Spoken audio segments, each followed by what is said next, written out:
With Concord finally dead and buried, everyone believed that we would just be done clowning on this most unique title out of Sony.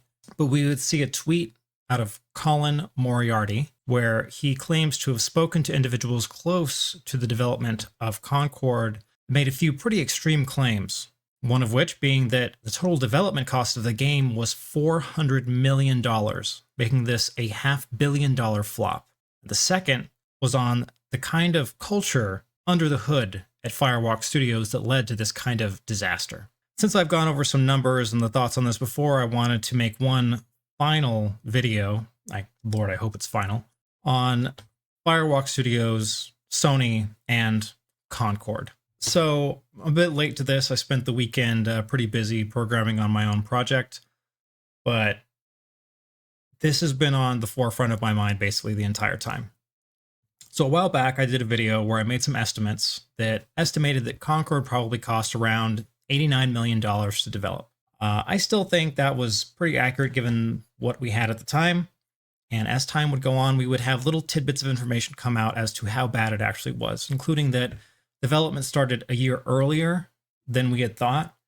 I had been under the impression that when Firewalk Studios was founded, that's where they handled their prototyping phase to get the proof of concept out to justify it being in development for 7 years. But it was actually in development for 8. That prototyping phase went through when they were still yet spun off from their parent studio. I forget their name. I'll figure it out and fill it in later. So I went back in and I took all those numbers together and I tried to figure out how much it had cost versus some of the claims that were made in through Colin Moriarty. He claims that Concord hit MVP, or minimal viable product, in 2023, which is when it was sold to Sony. That the MVP was not even the minimal viable product because it didn't have a lot of the basics of what you would need to actually run the game. However, he claims that that whole process from spinning it up in 2017 to getting it sold to Sony in 2023 cost $200 million. And then they being Sony, another $200 million afterwards. So I looked over at my numbers again, ran through worst case scenario, assuming they had 20 people working on the prototype in 2017. They reached their zenith pre-acquisition to 150 in 2023. And I've still got about a difference of $112 million that's unaccounted for. And before you're like, well, what if the employees are actually paid a lot more than your average of $150,000? Because the studio is starting to implode, people that work at that studio are going to start adding numbers to places like Glassdoor. Glassdoor is a fantastic place that you can go to see salaries for certain jobs just to get rough estimates. And the few places that, they only filled out a couple jobs for what they're being paid, but most of them are under $100,000. They didn't pay very well. Oh, heck, that's what they're being paid now. They were probably paid a lot less early on in the process. A lot of these folks, I wouldn't be surprised if they were offered like stock options with the company and how it's set up. That's pretty normal when you take on these kinds of risky products, or projects rather. Even if we were to take worst case scenario of like $20 million a year, assuming they had 150 employees, and you put it for the whole 7 years, you've still got a $60 million hole where you're like, where does that money go? So if we're to take that estimate that claim that $200 million was put into Firewalk and Concord before being sold to Sony, I'm not big into how when we see these terribly expensive failures that come out of the games industry, we immediately jump and say, is this some kind of tax fraud scheme? But if the $200 million claim is correct, this is either some of the worst gross negligence on part of the people running the company on a best case scenario, or something is potentially illegal going on there. I don't know, but if the claim is true, I have no idea where that money would go. It makes no sense. And before you're like, well, what if the executives are paying themselves a ton of money?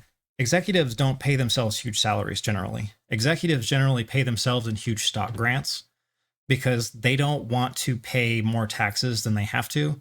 They're living in Washington with the studio. Washington does not have a state income tax, but they still have to pay federal income tax. And the federal income tax cap is, let me take a quick look. Yeah, once you make over $580,000 a year, you're paying 37% to the federal government. But if you are given stocks and you sell those after a year, you pay capital gains. And capital gains is generally like 15%.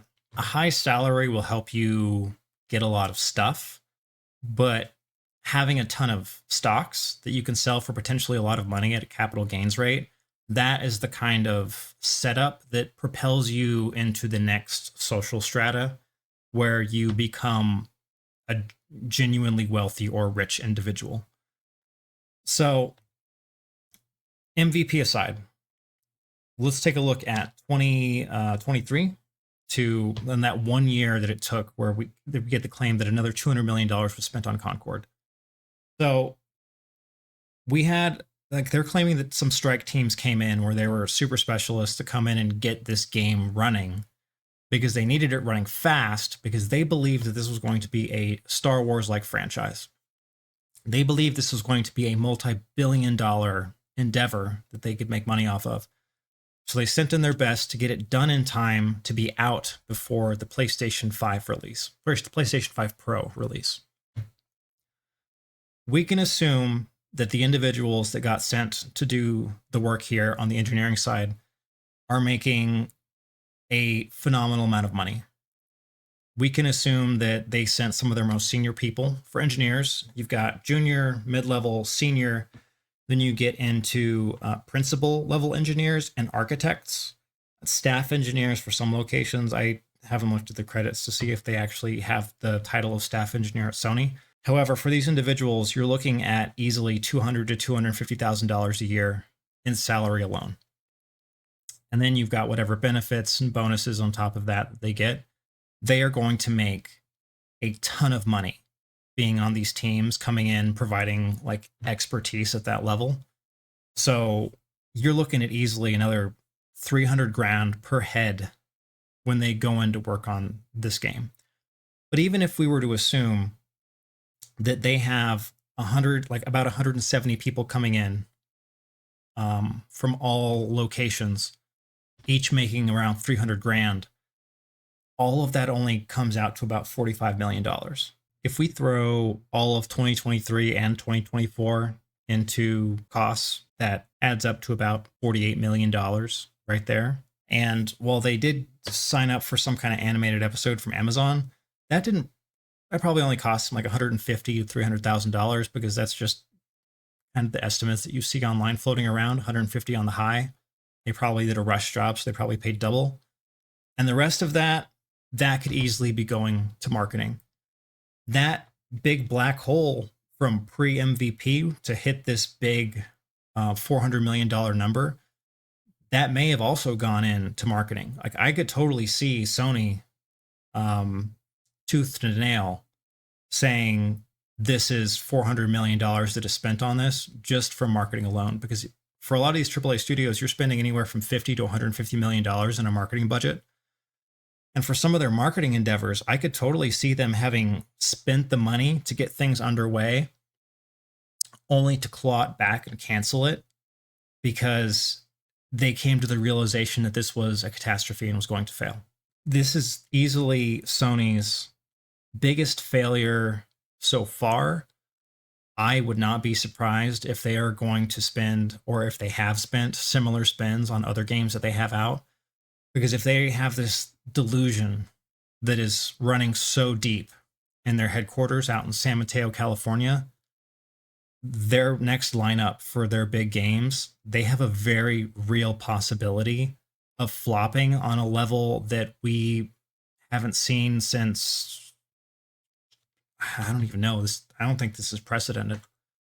Like, everyone's like, oh, well, ET caused this huge failure, but that was just one game. This is such a systemic failure out of Sony with all this. It is insane.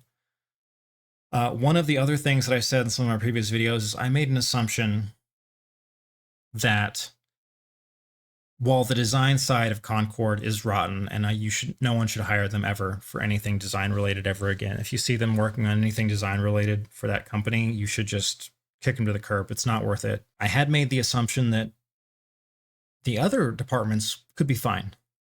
Programming, art. There was a lot of high quality work that was done there. But we've learned since that apparently when their MVP hit in 2023, the game was awful. It didn't have minimal viable product means you should be able to go to market and sell it to people immediately. And apparently they didn't even have a lot of core features to just get the game running when they sold it. So my question then is, what are these people doing? They've had 7 years before the sale to Sony to get this done. And now we're finding out that you weren't allowed to give any kind of criticism when there were things that were clearly wrong with the game. So now my question to those departments is, did you also believe in this? Did you have this thing in your head where you were like, oh yes, of course, we can do no wrong? Because that's not just a thing that sticks with one department. That is a pervasive corporate attitude that is very corrupted, like very corrosive towards the creative process and building a product and having candid conversations on how we need to go about making better features for our players. For the junior folks, it'd be pretty easy in the interview process to just talk to them and be like, hey, what are your thoughts on things? And you could probably prompt them to be like, well, why do you think it failed? And if any of them just said, oh, well, it's because of the gamers, or if they blamed the consumer or deflected responsibility from the studio itself onto external factors, you just don't hire that person. It's not worth your time as a manager or a lead to try and fix that kind of stupidity. If you're trained wrong in a certain field, you can take that risk in getting that individual and basically retraining them, but you're putting in extra effort if they've entrenched their ideology to where they're expecting the consumer or their customer to be the ones that are wrong, instead of looking introspectively and then saying, what did we do wrong? Because that is what you're supposed to do as a game developer, is when you make mistakes, and you will make mistakes, feature goes out, people don't like it, design goes out, people don't like it, whatever it may be, you look at it, you say, okay, that didn't perform well. You break it down and you say, why did it fail? How can I make it so that my next thing does not fail? And it seems from what we have all looked at online that a lot of these people out of Concord, they believe that they did everything right. And it is the consumer that is wrong. That kind of mindset is, it's not acceptable. And those individuals, they should leave the industry. And while before I could have chalked it up to maybe certain departments are good, now you've got to look at those departments and their seniority and say, okay, what level of the company were you at? Are you a senior person? Were you there for a long time? They're there for like 5 or 6 years. Maybe they're terrible. Maybe they're so dyed in the wool with this kind of mentality, and you've got to try and suss that out of them in an interview, phone screens and in-persons, to try and figure that out. If you're a place that has, where all you're doing is that interview process, that's kind of a high risk thing to do, to interview them. And you just kind of have to hope that they're professional under the hood and not putting on some kind of act. But if you're someplace that has some kind of referral process where they're like, oh, I'm going to have these people as referrals that you can call to justify hiring that person. If you're a company with those, I would call those people and then talk to them and then just be like, oh, how was this person? How did you like that? Why did you guys think, I don't know, try and figure out a way if you can talk to them through the conversation to say, well, why did you think it failed personally on a professional to professional basis? And if that individual deflects the responsibility from Firewalk to their consumers, you don't hire that individual, because generally for these referral spots, I assume everywhere, but especially in games, you tend to have your referrals as your group of friends and direct managers. So if you have someone in your group of friends who on a referral call is going to blame the consumer, I am going to make a pretty safe assumption that you, as the person, like in that friend group, that whole friend group probably shares that same idea, that it's the consumer's fault. So even if that individual did a pretty good job in the interview process, if their referrals are saying, oh yeah, stupid gamers, it's all their fault, that referral reflects upon the candidate.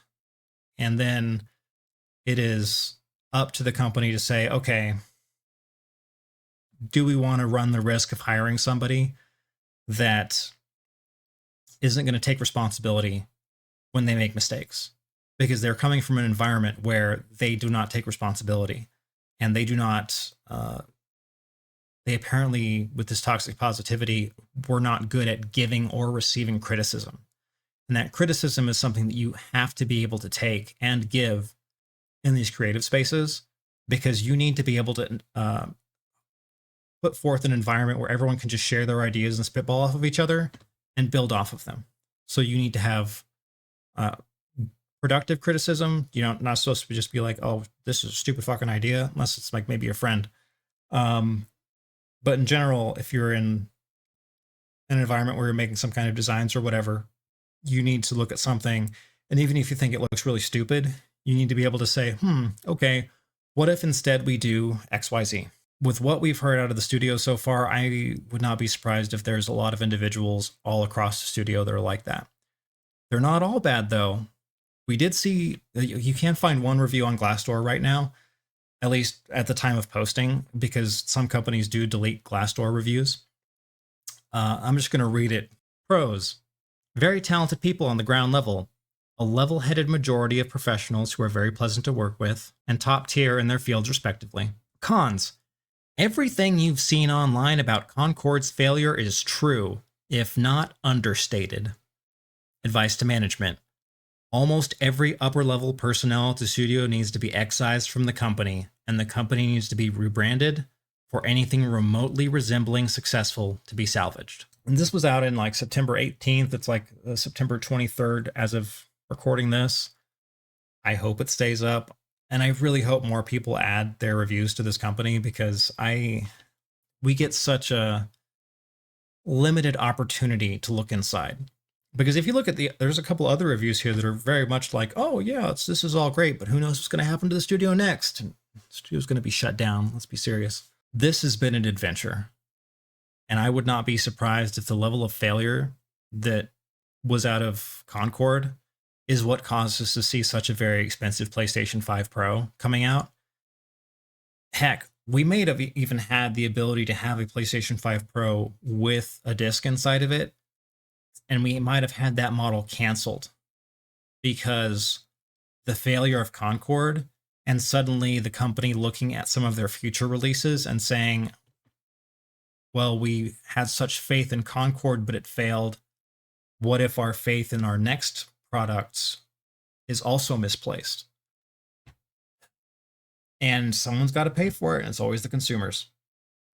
But God, this is, I genuinely hope this is the last conversation I have to have on Concord, because this has been quite an adventure. But that's all I got to say on this for tonight. Thank you for bearing with me. If you are interested in other games-related content, feel free to subscribe. Otherwise, I hope to see you again in a future video. Farewell.